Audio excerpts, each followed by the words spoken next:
It is the morning after the night before. Oh, it's difficult today to be a Liverpool fan. That was hard last night. Really, really tough to take. But I think deep down, we all kind of knew it was going to happen. I certainly did. Really, just predictable. Bloody Ancelotti and Madrid. But you got to hold up your hands and say, fair play at the end of the day. 14 times champions. I think Ancelotti himself has won it 7 times now. Kings of Europe for a reason. Well, guys, my name is Dan and I am a Liverpool fan, and we have not done a video on this channel for the best part of a year now. The Big Sam's Long Balls podcast, I think we've changed the name of the show about 3 or 4 times at this point, and I think the last time me and Chris did one of these was Premier League predictions. But we're going to make a comeback. A comeback. We've got 16 subscribers, so thank you so much for staying loyal. And hopefully a few new faces will join us. And if you're a Liverpool fan who is struggling today with the rancid arse that is social media, uh, Instagram and Twitter in particular is just the worst. Just leave that place. Good grief, if you're a Liverpool fan. I mean, the combination of Everton, City, United, and Chelsea fans joining together as one to celebrate is so weird, but okay, it's happening. So if you want somewhere safe and nice, calm solitude, then join Big Sam's Long Balls podcast, because together we are going to get through this. But where do I begin? Like, honestly, where do you begin with last night's game? I think the build up to it didn't really help. Everyone was making us favourites. I always thought deep down Madrid were the favourites. I don't know. It feels wrong to say that I don't think they've been a brilliant team this season, but if you look at their journey, I think they sort of scammed their way through PSG. Then they played Chelsea and they were brilliant in the first half at Stamford Bridge.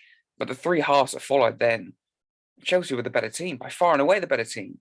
And Madrid needed I think might have been extra time to get through, or like the last seconds. And they played Man City. Man City pulled them apart. They battered them.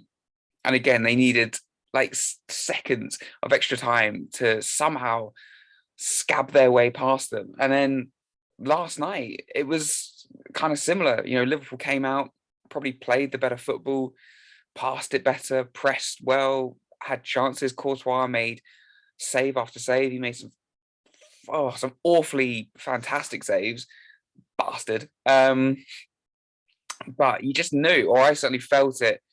I felt it deep down. I just knew that they were going to do it, weren't they? And all it took was one throw in the second half, a breakaway goal. And is it Vinicius? I can't say his name. I think it's Vinicius. That's how you say it. I apologize if I've butchered that name, mate. But an open goal, a tap in. People have a go at Trent. Yeah, I don't think he sort of does brilliantly defensively, but actually, I think for the rest of the game, he handled him really, really well. I don't think Benzema really had many opportunities.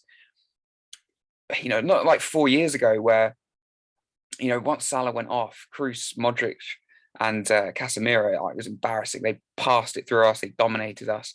Last night, I thought Fabinho and Thiago and Henderson, especially in that first half, we kept the ball brilliantly. We dominated them.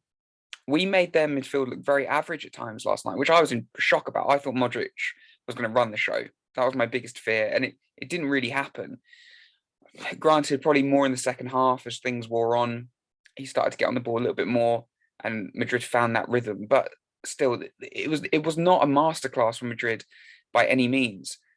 And in some ways, I think that's what makes it a little bit worse as a Liverpool fan today, because 4 years ago, yeah, we could look at the Salah injury and all of that, but 4 years ago, you knew Madrid were just better than us. They had a better team. They were more experienced. They had the know-how, and we knew that we had weak areas in that team. Whereas this team, there's not too many weaknesses. Jamie Carragher, I believe it was, who came out and said there's no weaknesses in this Liverpool team. I argue with that because I think there's a weakness in every football team. There has to be, because you've always got to improve. There's got to be a next level to get to. So by default, every single team has a weakness. Manchester City have a weakness, hence why the signing Haaland. I hate football.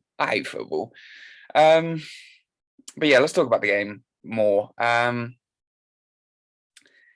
Liverpool. I thought Mo Salah played really well, actually created a number of chances. Diaz, maybe it was one game too many. Mane had a decent game, caused problems. But for me, the biggest area that Liverpool need to focus on going forward, this transfer market, we have to sign a striker. We have to. But I don't think we will, because we haven't really had a striker since Jurgen Klopp's been here, if I'm correct. I mean, he sold Benteke pretty early. We've always had Origi. He put Firmino as a false nine, and that's really been it. And he'll play Salah there occasionally, and then Mane has moved to that position, or Jota. But we don't have an out-and-out number nine. Like, Bobby is brilliant. We all love Firmino. But he's that false nine, presses fantastically well, holds up play, brings others into play, but he's not a clinical. Jota looked like he could be that clinical player, but he seems to have gone off the boil these past few months. I don't really know what's going on there. I don't know whether it's, maybe come back from an injury or lack of consistency. We're just not playing week in, week out, bit part role. I don't know what it is, but equally, is he a striker? Because more often than not, he'll play out on the left. Sometimes he'll play out on the right, and then other times he'll play through the middle. He's not an out and out striker, is what I'm saying. And obviously, Mane has done brilliantly the past few months while moving there, but again, he's not a top level striker. He's a winger who's having to play that role. Diaz is a fantastic winger, not clinical enough at the moment. Hopefully, with a pre-season under his belt, and just as time goes by, he'll become that clinical player that we're going to need. Mo Salah is breathtaking, but again, he's not a striker. He's a winger, and it just screamed for that number 9 last night. Dare I say it, a Harry Kane. And if we had a Harry Kane last night, a bit of a bold claim, I think Liverpool go on and win that game. Especially with the way that we were playing in that first half. Liverpool could have gone in at halftime 2-0 up if they had a Harry Kane on the pitch. Equally, Liverpool could have been 2-0 up with 5 minutes to go. Carlo Ancelotti does one of those, raises the old eyebrow, and Benzema scores a hat-trick. So it is what it is. But moving on from this Champions League final, if we can, it's heartbreaking. We all need therapy. Liverpool, I think, have got to sign a striker. We're losing Origi, which some people will go, is he that much of a loss? He's a bit part player. I think he's a loss because he's a player that should have played more. He's our best finisher, according to Jurgen Klopp. And he probably is our only real out-and-out number 9. And we've got like a brilliant player in Minamino, who hopefully we'll see more next season with the 5-sub rule coming into play. But again, he's not a striker. He's not a striker. He's a very, very good finisher, but he's not that striker. So obviously Origi's leaving. Big reports now that Mane is going to be going to Bayern Munich. On one hand, I'm really, really sad about that. And I am. I love Mane. I don't want to see him leave. But also, I think it could be a good thing, because if he goes, then perhaps we can give Salah that extra money. Perhaps we can sort of, give him that new deal, but have Salah on the right, Diaz on the left, and go out and sign a proper striker. And that means that we can have Jota on the bench, who can then play sort of on the right, on the left, through the middle, and also Bobby, Firmino, and Minamino. So then we'll have, 6 players for 3 positions, and hopefully with the 5-sub rule coming in a little bit more. And another area is probably midfield, because if you look at last night, as soon as sort of, reports came in that Thiago perhaps wasn't fit, chaos. It was chaos on social media. It was awful, because he's that one player in our midfield who sort of can create anything. We all love Jordan Henderson. He's very disciplined. He lets others play their role, because he will go above and beyond to sort of protect someone like Trent, for example. Trent will bomb forward, Henderson will track back. Henderson will play the number 6, in my opinion, better than the number 8 role. Obviously, we've got Fabinho. He's not going to be a creative midfielder. So we've got Thiago. After that, I think there's very little in midfield. Very little. Naby Keita came on last night, and maybe this is a bit harsh. I don't want to see Naby Keita again. Sorry, I don't. We've had him for 5 years, or four full seasons, but 5 years technically, because he was on loan in the first one. But we all know that Naby Keita's got an insane amount of talent. We all know it. But A, most of the time he's always injured. And B, a lot of time when he plays, he's invisible. Doesn't impact the game. And then he'll come out and go, we haven't seen the real Naby Keita yet. I'm not being funny, mate. 5 years down the line, when are we going to see the real Naby Keita? You know, I think it's time to go. Sell him, move him on, be ruthless. Be ruthless. Because when he came on yesterday, I think, what was it, with maybe just over 10 minutes to go, and look, it's a little bit late, you know, you're asking a lot, but I thought he was awful. Like, not just with the missed chance. The missed chance was atrocious. The outside of the foot, I don't know what he's doing. But I don't want to pick on one player, but his whole performance, he looked clumsy. He was struggling to sort of, you know, make a 5-yard pass. You're just thinking, Champions League final, you're coming on to help us win the game, or at least sort of take it into extra time, and you drop a performance like that. He's probably going to come out and say, we haven't seen the real Naby Keita yet. I think we have seen the real Naby Keita, and this is what it is: inconsistent, not good enough. Out the door. Another player I think is going to leave is Alex Oxlade-Chamberlain, which is a shame, because I think he, you know, I think there's a really good player in there, and actually he was really, really good up until about January, and you know, he scored a couple of goals. He was sort of looking somewhere near his best, and he just never played again. You know, what happened there? Jurgen Klopp was like, "You're out of the team." So I don't know if there was a fallout, whatever. But either way, I think he's gone. So I think both of those should go. I want to see more of Curtis Jones. I want to see more of Harvey Elliott. Obviously, we've got this youngster coming in from Fulham. Looks very, very good. But again, a 19-year-old, he's going to have a lot of pressure put on him. We need, like I said, we need a number 9. And I think we need another midfielder. Obviously, Jude Bellingham is the dream. But I think maybe we can, you know, midfield we can get by with for another year without going, you know, big, without like a Jude Bellingham or the lad from Monaco. Again, I'm not very good at pronouncing names. So I'm not even going to try it. But it looks like he's going to Madrid. They've done a double over us this season. So I think midfield is an area that could be improved. But going forward, I think obviously Fabinho, Thiago, and one other, probably Henderson. But you've also got Elliott, who hopefully will play more, and Curtis Jones, who will hopefully play more. And if we can get another midfielder in there, I think that would be enough. That's if we sell Keita and Ox. The area for me is number 9. And there are two players I think Liverpool should be interested in. I really hope they're interested in. They're going to cost a lot, but it's football. At the end of the day, it's mental. No one's worth 100 million in the real world, but in football they are. Man City have just signed Haaland after just winning the league, after just being pretty much perfect throughout a whole season. They've gone and signed arguably the best striker in world football, or someone who's going to go on and be the best striker in world football. Like, how do you compete with that? Liverpool's area of improvement for me is scoring goals. And that sounds a little bit daft because Liverpool have scored an awful lot of goals this season, but goals to shot ratio, especially recently, has been awful. A trend that I've noticed, and perhaps you guys have noticed as well as Liverpool fans, is, does this stat sound exaggerated to you? If I say Liverpool have had 22 shots this game, they've had 2 shots on target, and they're losing 1-0. You know, that seems to be an unfortunate trend, sort of maybe more so in recent weeks than throughout the whole season. But when Salah dips in and out of form and he's not at his consistent best, it puts real pressure on the rest of the team. And Mane's done brilliantly the past couple of months to really hold it together. He's not a striker, as I said earlier on in the video, but you wouldn't realise it the way he's performed. But it looks like he's going to go. Diaz in front of goal is very hot and cold. I'd say more cold than anything. We all love Diaz. He looks brilliant. But in front of goal, for some strange reason, when he gets into the penalty area, he turns into Bambi on ice. I don't know what's going on there. So hopefully an improvement area.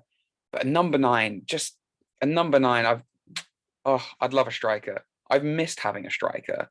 And that's why I think so many Liverpool fans have loved having Divock Origi, because he's just a bit of a throwback to just that typical number 9. Just comes on, give him a chance, more often than not, he'll score a goal. Football's dead easy sometimes. So there's probably 2 main players that Liverpool should be looking at, and they're going to cost an awful lot. Nunes at Benfica is 1, a lot of Liverpool fans, or a lot of fans in general, are saying he's overrated. He's, a bit clumsy. Not what I've seen, and I've only seen a handful of games, obviously, and the 2 games that he played against Liverpool in the Champions League. I thought he was brilliant, personally. I thought he was sensational in both of those games. Really gave Van Dijk a tough time, and very few strikers do that.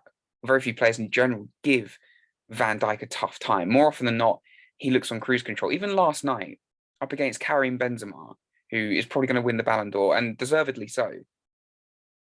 I don't really remember Benzema. I know he scored the offside goal, which probably should have counted, in all honesty. Letter of the law, it was offside, but it's a stupid rule. It makes no sense if it deflects off a player. Like, what? But anyway, you're getting distracted. Karim Benzema, for as good as he is, I thought Van Dijk handled him, and Konate handled him. No, I wouldn't say easily, but I was expecting him to do a lot more. Whereas Nunes, I thought, gave him a really tough fight, especially at Anfield. We were cruising. We were a couple of goals up going into that game, and every time the ball went into the box, it was chaos. Yeah, he might be a little bit clumsy. I get that, but that can be improved upon. But what he is he's a goal scorer. He'll probably cost a lot of money, but I think he's worth it. The other one is probably a player that very few Liverpool fans want to have, and I don't get it. Maybe because he's England captain, because he's Tottenham, whatever. But Harry Kane, he is the best number 9 in world football. He will cost an awful lot of money. The likelihood of Tottenham, or Daniel Levy in particular, letting Harry Kane leave is slim, to say the very least. But I think Liverpool should try, because if we're signing Carvalho from Fulham, and it looks like that's a deal for about 5 odd million, and potentially a young right back from Scotland. I'm really bad with remembering people's names. Again, I doubt that will cost too much. I'm thinking 10 million at maximum. Could we perhaps splash, dare I say, as a Liverpool fan, 100 million on a striker? Spend 120 million this summer? Is that out of the realms of possibility? I don't know. And I'm not going to sit here and say that Jurgen Klopp has spent nothing as Liverpool manager. I'm not delusional. Liverpool have spent money, but we are very much in the net spend bracket. We spend what we make. So I'd like to see FSG go out and really have an impact signing, because this has been a tough week, a really tough week for us as the fans and for the football club, because perspective is needed. And a little bit of time after the Champions League final, I think we will realise how good the season has been. We've played every single game. I say we. I say I've done nothing other than just sitting there having a cake. The players have done everything. The manager has done everything. The staff have done everything. 63 games this season. They've played every single game possible. We've won 2 trophies. People go, "Oh, you didn't score in those finals." Fuck off. We won on penalties. Does that not count? So, dickheads. But we've won 2 trophies. We took the Premier League to the final day, to the final 10 minutes, really, until, Man City just decided to go, wankers, yeah, we're going to score 3. And then we took, the Champions League up until, obviously the final, but up until the last 20 minutes until we sort of ran out of energy. This has been an amazing season. Incredible, and we've earned an awful lot of money, I think, hopefully from winning the 2 cups and from the Champions League run. So hopefully all of that money will be put in to the club, which it usually is. I don't really have a problem with FSG. I think they do the best that they can, but I'd love it. I'd love a Harry Kane, just, especially after City signing Haaland, and us losing the Premier League and the Champions League within the space of 6 days. It is depressing. We all need counselling. How amazing would it be to go out and sign a big name player? It's something that Liverpool very rarely do. We sign a Salah, we sign a Diaz, a Mane, players who at the time people go, yeah, they're good players, and maybe like a couple of top clubs that we're looking at. But we don't sign the creme de la creme. Very rarely. Van Dijk, but again, at the time, people said he was a little bit overrated. Alisson, arguably another one. The only signing we've made, who I think was already world class before coming here, was probably Thiago. that sort of raised a few eyebrows, very Ancelotti-like, you know, the old eyebrow raise. It would be incredible, and I think it would be worthwhile. People say Harry Kane wouldn't fit into this team. No, no, he can't press. He can't. Rubbish. He plays under Conte. Before that, he played under Mourinho. Two managers that don't press. Don't tell me that a 29 or 28-year-old athlete, or however old he is, can't run. Don't tell me that. It's rubbish. Don't tell me any player can't press. The only players that can't press are the players that don't want to. So if Harry Kane came to Liverpool, he would press. He would bring others into play. We've seen how good he can play as that false nine, which we're obsessed with. And he scores goals. He scores goals for fun. An annoying and a worrying trend, worrying or annoying, I don't know, but I'm going to say annoying more than anything, is when Liverpool in these big games go behind, something that we saw last night when Ancelotti just gave no space. They went 1-0 up.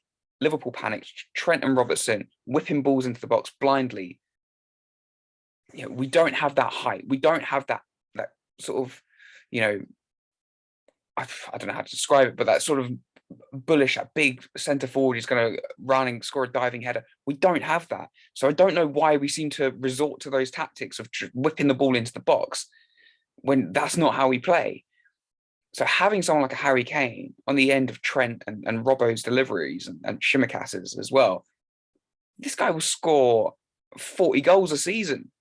Prediction. Harry Kane comes to Liverpool, he scores 40 goals a season. And I think he's the signing that wins us a Premier League title, because this team and Jurgen Klopp are too good to only win one Premier League, you know, during his tenure. That would be heartbreaking if that's all we win. And I like the signing, you know, the youngster from Fulham. Again, I've only seen bits and bobs. He looks like he fits the mold, but he looks like another player similar to what we've already got, which is great on one hand, but I think it's time to change things. And if Mane goes, let's use that money and the prize money that we got this season to go out and make a real huge signing, please. An out and out number nine, wine. I need some wine. An out and out number 9, Harry Kane, or a cheeky little Nunez. So there we go, guys. I hope you like this video. It's a bit random. It's the first video we've done I've done in pretty much a year's time. So me and Chris are going to be back, hopefully, doing a few more regular videos. I'm certainly going to be back and do regular videos again, because why not? It's a bit of fun, isn't it? You know, it's just a cheeky little Big Sam's Long Balls podcast. So it doesn't matter if you're a Liverpool fan or not. Join us if you want to support a brand new, if you want to support two blokes having a chat about football. If you want to get involved in any way, you know, comment down below, or if you want to be involved on camera, you know, send us a message and we'll definitely have a little chat with you. So I hope you enjoyed the video. Comment down below on what you thought last night. If you're a troll, just keep on trolling. So give the video a like, subscribe, and hopefully I'll see you very soon.